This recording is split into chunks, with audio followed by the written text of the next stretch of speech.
Hello everyone, my name is Ivo and welcome to Cooking with the Koyas.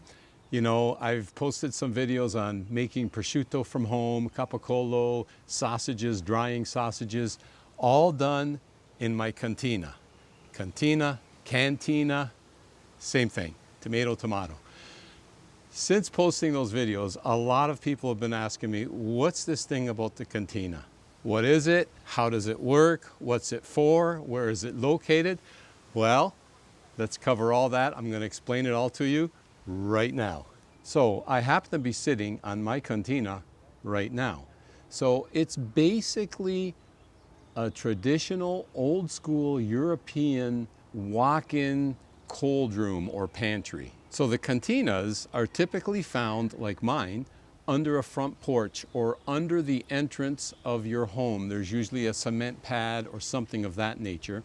And the cantina then is under your front porch, which is either underground, mostly underground, or semi-underground. In my case, I've got a relatively high entrance to the house, so my cantina is only 2/3 underground.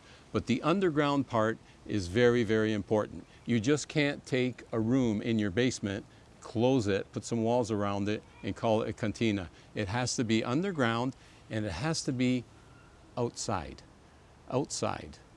with typically 2 vents. You need 1 vent coming in and 1 vent going out for that airflow.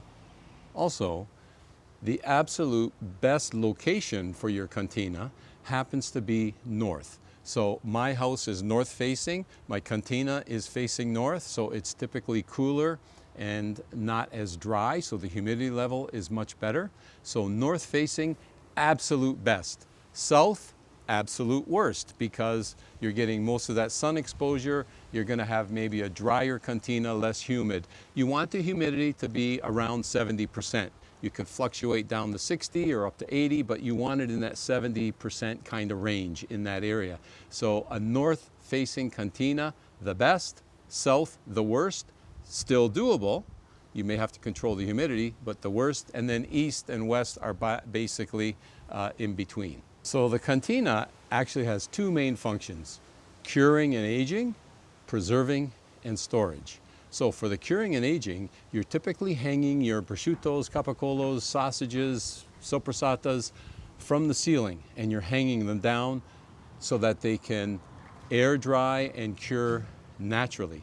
The second part is the canning and preservation. You typically have a series of shelves, and on those shelves is where you typically store your homemade tomato sauce, your pickles, your canned goods, your jardinieras, all those things. And it's also great for olive oil storage, but it's not good for wine storage because your cantina is going to be very cold in the winter and a little warmer in the summer.